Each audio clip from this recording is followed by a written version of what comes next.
कांग्रेस के पूर्व अध्यक्ष राहुल गांधी का एक दावा काफी चर्चा में है।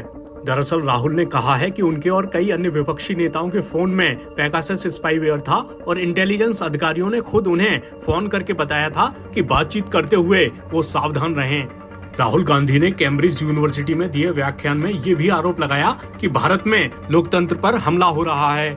राहुल ने कहा, मेरे फोन में पेगासस था, कई और नेताओं के फोन में भी पेगासस था। इंटेलिजेंस अधिकारियों ने मुझे फोन करके बताया कि फोन पर बातचीत करते हुए कृपया सावधान रहें क्योंकि हम बातों को रिकॉर्ड कर रहे हैं। राहुल गांधी ने भारत जोड़ो यात्रा के संदर्भ में कहा, जब लोकतांत्रिक ढांचे पर हमला हो रहा है तो विपक्ष के तौर पर हमारे लिए संवाद करना बहुत मुश्किल हो जाता है। इसलिए हमने भारत की संस्कृति और इतिहास की तरफ मुड़ने का फैसला किया।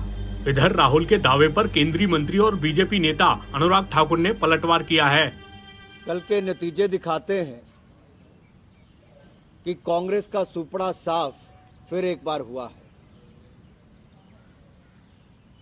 और ये रोने धोने का काम राहुल गांधी जी अब विदेशी धरती पे फिर एक बार कर रहे हैं।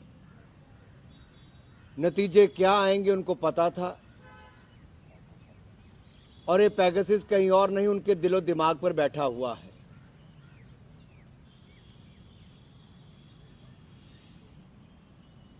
दुनिया भर में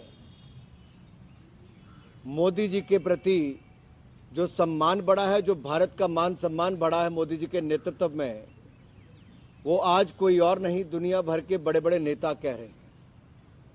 राहुल जी किसी और की नहीं, कम से कम इटली के प्राइम मिनिस्टर उनके नेताओं की तो सुन लेते हैं। क्या कहा इटली के प्राइम मिनिस्टर ने? ये कहा कि दुनिया भर में मोदी जी को जितना प्यार मिलता है, जो एक लोकप्रिय नेता के रूप में वो उभरे हैं, आज वो एक मेजर लीडर, एक बड़े नेता के रूप में उनको स्वीकारा है। ये शायद राहुल गांधी जी और कांग्रेस पार्टी स्वीकार नहीं कर पाई, ना वो लोगों का मैंडेट स्वीकार कर पाए, एक के बाद दूसरी हार को शायद राहुल गांधी स्वीकार नहीं कर पाए। और ये जो कल के नतीजे तो अपने आप दिखाते हैं कि कैसे लोगों ने बार बार नरेंद्र मोदी जी पे अपना विश्वास व्यक्त किया है। पेगासस पे राहुल गांधी जी की क्या मजबूरी थी कि उन्होंने अपना मोबाइल फोन जमा नहीं करवाया? और वो नेता जो भ्रष्टाचार के चलते बेल पर है, ऐसा क्या था उनके मोबाइल फोन पे जो उनको अपना छिपाने की जरूरत थी? वो और अन्य नेताओं ने अपना मोबाइल फोन क्यों जमा नहीं करवाया? बार बार झूठ बोलना,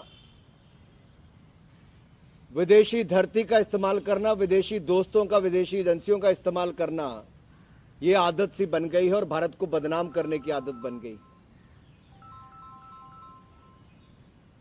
ये नफरत राहुल गांधी जी की प्रधानमंत्री के खिलाफ तो हो सकती है, लेकिन देश को बदनाम करने की ये साजिश बार बार जो विदेशी धरती से होती है, कभी विदेशी दोस्तों के माध्यम से होती है, ये अपने आप में प्रश्न चिन्ह खड़ा करता है कि कांग्रेस का एजेंडा क्या है।